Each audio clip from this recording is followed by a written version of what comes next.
ወመንፈስ ቅዱስ አሐዱ አምላክ አሜን። ብፁዓን ሊቃነ ጳጳሳት፣ የገዳማችን አስተዳዳሪ፣ ካህናት እግዚአብሔርን ብላችሁ ይቅርታውን ቸርነቱን አምናችሁ ከቅድስት ድንግል እናቱና ከቅዱሳን ባለሟሎቹ የሚገኘውን ጥበቃና ምልጃ ተስፋ አድርጋችሁ በዚህ ቦታ እንድትገኙ እግረ ሥጋችሁን ወደ ቦታው እግረ ልቦናችሁን ወደ ወንጌሉ ያቃናላችሁ ወገኖቻችን ምእመናን በእግዚአብሔር ስም እንዴት ዋላችሁ? እንዴት አመሻችሁ? በየጊዜው በየቦታው በየምክንያቱ መስማት በምንችለው ልክ የሚነግረን መኖር በምንችለው መጠን የሚያስተምረን ትናንት የነበረ አሁን እዚህ በእኛ መካከል ያለ ነገ ከነገ ወዲያም እንደማይለየን አፋችንን ሞልተን የመሰከርንለት ልባችንን ሞልተን ያመንነው የአባቶቻችን አምላክ ልዑለ ባሕርይ እግዚአብሔራችሁን ይክፈት፣ አንደበታችንን ይፍታ። በመላ በግምት በይመስለኛል በሳይሆን አይቀርም የግል ሀሳባችንን እንዳናፈስባችሁ ጆሮአችሁን ይጠብቅ፣ አንደበታችንንም ይቆጣጠር እግዚአብሔር። እንግዲህ ቀደም ሲል ወንድማችን አስተምረዋችኋል፣ ነግረዋችኋል። ዛሬ ጻድቁ አቡነ ተክለ ሃይማኖት የተጸነሱበት ቀን ነው። በሌላ በኩል ደግሞ በየወሩ እየመጣ ጠባዩን፣ ትምህርቱን፣ ሃይማኖቱን ሳይቀይር 30 ዓመት ሙሉ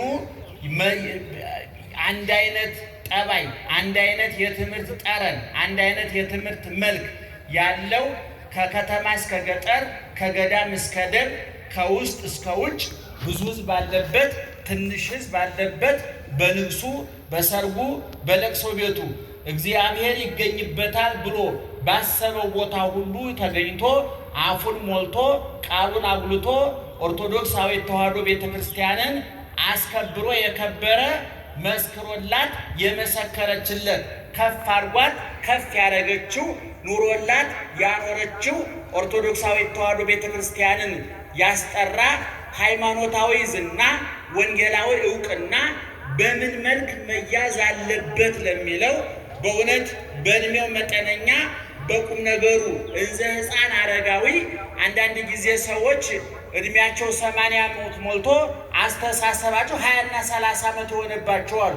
ሕፃንነታቸው እየባረቀባቸው ጉርምስናቸው እየፈነቀለ እየወጣባቸው እርጅናቸውን የሚያጎሰቁልባቸው ሰዎች አሉ። እንደገና ደግሞ ወጣቶቹ ነው በሀያዎቹ በሰላሳዎቹ ነው ሩጦ ያልጠገቡ ደግሞ አረፋ የከተቱ ቁም ነገረኛ ወጣቶች አሉ። በተለይ በአሁኑ ጊዜ በየአብያተ ክርስቲያናቱ የምናገኛቸው ወጣቶች አሉ። ሴቶችም ወንዶችም ወጣትነታቸውን ዋልቦ ዘያስተአብዳ ለውርዙትከ፣ ታናሽነትህን ማንም አይናቃት እንዳለ ቅዱስ ጳውሎስ ሐዋርያው ዘላለም ወንድማችን ወንጌል መምህር ዘላለም ገብቷቸዋል ሐሳቡ። መምህር ዘላለም በእውነት በመሞቱ አዝነናል፣ ከፍቶናል። ነገር ግን መስራት የሚገባውን ስራ ሰርቶ በመሄዱ ኦርቶዶክሳዊት ተዋሕዶ ቤተክርስቲያን ካደረገላት በላይ አድርጋ ካከበራት በላይ አክብራ በክብር ለሞተለት ለተሰቀለለት 35 እና 36 ዓመት ሙሉ በታማኝነት ላገለገለው ፈጣሪው አስረክበዋለች። እሱም መስቀል ላይ በተዘረጉት እጆቹ በቅፉ ተቀብሎ በክብሩ ቦታ አስቀምጦታል ብለን እናምናለን። እንዲህ አይነት በዘመናችን ልጆች በማስነሳቱ እግዚአብሔር እናመሰግናለን። ኦርቶዶክሳዊት ተዋሕዶ ቤተክርስቲያን በልኳ በመጠኗ በልዕልናዋ በከፍታዋ ልክ ካህን፣ መነኩሴ፣ ጳጳስ፣ ሰባኪ እየቸገራት አልጋ ስታደርጋቸው አመድ፣ ወርቅ ስትሰጣቸው ጠጠር፣ እህል ሰጥታቸው አፈር እየመለሱላት ከትቢያ አንስታ አክብራቸው ትቢያ ላይ የጣሏት ከባዶነት አንስታ ወደ ምልአት አምጥታቸው ከምልአቷ ዝቅ ሊያደርጓት የሚፈልጓት ሁሉ ጊዜ ይበቀላቸዋል፣ ሕሊና ይበቀላቸዋል፣ ታሪክ ይበቀላቸዋል። ይህን በዘመናት አይተናል፣ አንብበናልም፣ በተግባርም በዘመናችንም አይተናል።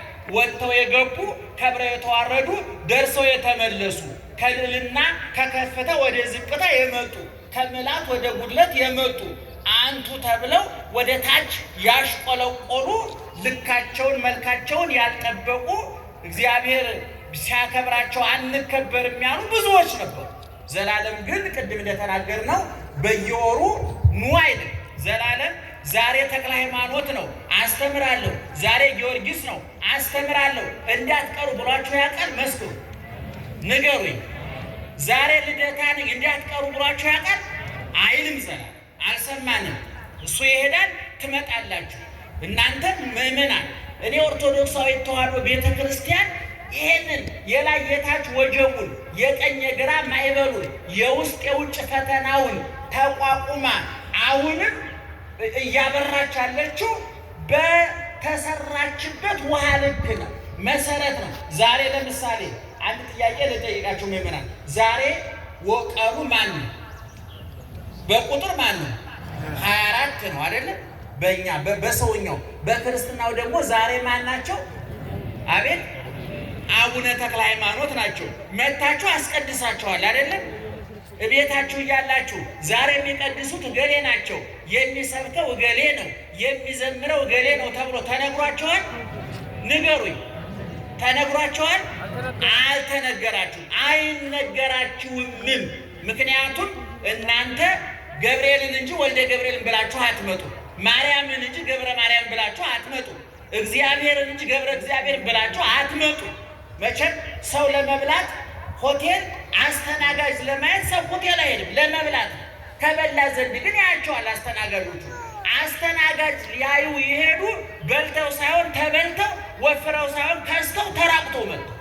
ስለዚህም በእርግጠኝ ልንነግራችሁ እንወዳለን። በዘላለም ማስታከል ለሌሎቹን የመልእክት የምናስተላልፈው ዛሬ ጎላ ነኝ፣ ዛሬ የካ ነኝ፣ ዛሬ ገብርኤል ነኝ፣ ዛሬ ጊዮርጊስ ነኝ እያሉ እናንተንም አባክ ነው፣ ቤተ ክርስቲያኒቱም አባክ ነው፣ እነሱም ባክ ነው የሚኖሩ ሰባክያን ከዚህ ሊማሩ ይገባል። ዘላለም እዚህ ቦታ ነኝ ብሎ አይናገርም። ዘላለም እዚህ ቦታ ያስተምራል ተብሎም ሲለጠፍም አይተናል። ግን ይሄው 30 ዓመት ሙሉ ንግሱ ላይ አለ፣ ማታ ጉባኤው ላይ አለ፣ ጊዮርጊስ አለ።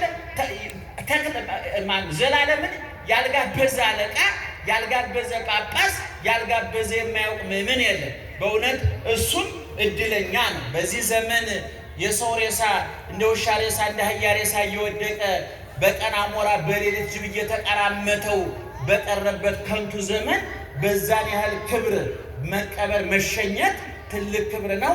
እሱም እንግዲህ አገልግሎቱን ጨርሷል።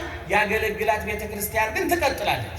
ስለዚህ በእውነት ዛሬ ሐዘንም ይሰማናል። አገልጋያችን አጋዣችን በእውነት ባይሞላልን ዘላለምን ተክተን ወይም እሱኛን ተክቶ እንተጋገዝ ነበር። እውነቱን ለመናገር አጋዣችን እናያጣ ነው። ትልቅ ጉድለት ነው፣ ትልቅ ክፍተት ነው። ግን እግዚአብሔር የሰው ችግር የለበትም። ብፁዕ አቡነ ጎርጎርዮስ የዛሬ 30 ምናምን ዓመት በመኪና አደጋ ያረፉት አባታችን እግዚአብሔር ሰው ቢመርጥና ቢያዳላ ኑሮ እነ ጳውሎስን ከሐዲስ ኪዳን እነ ጳውሎስን ከዘመነ ሊቃውንት እነ ቄርሎስና ዮሐንስ አፈወርቅን ወስዶ በጳውሎስ ፈንታ እኛን አያቆምም ነበር ብለው ተናግረዋል። እውነትም ነው።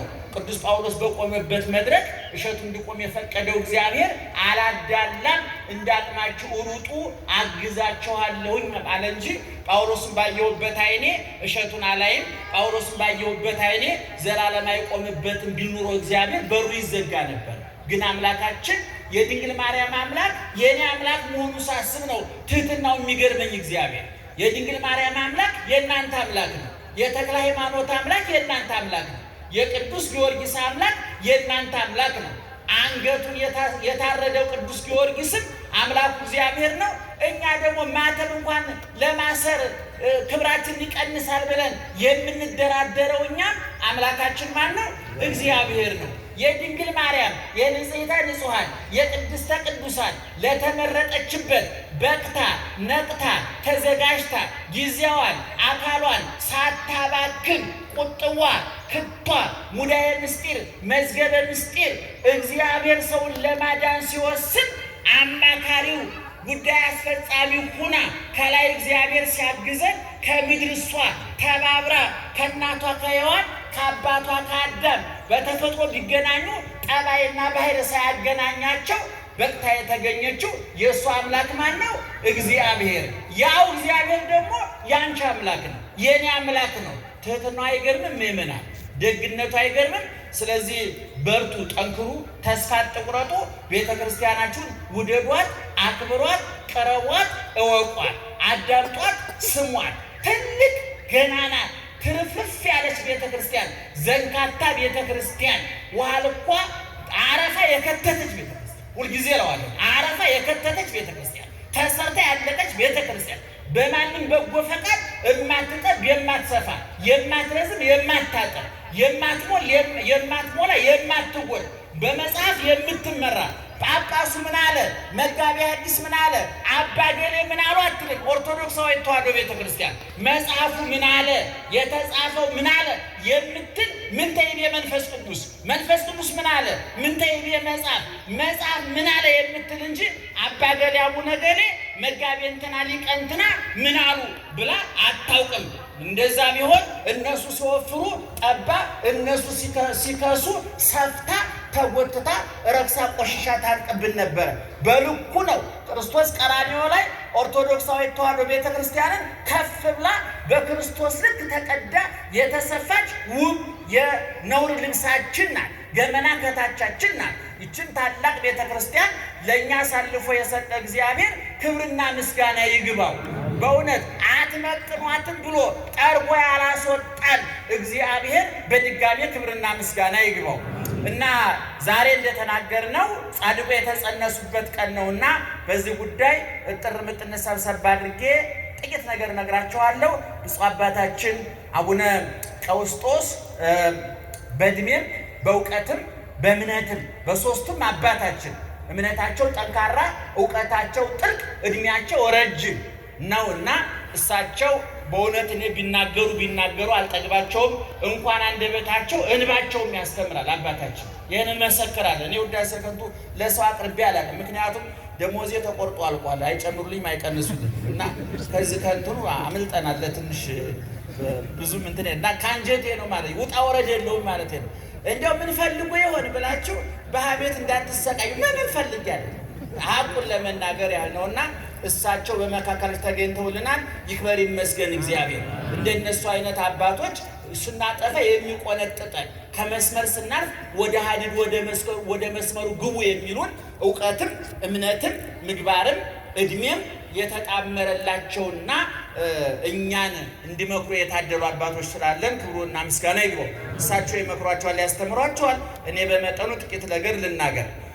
ዘእንበለ እምቅድመ እፍጥርከ በከርስ አይመርኩከ ወዘእንበለ ትጻ እማህፀን ቀደስኩከ ወነቢየ ለአሕዛብ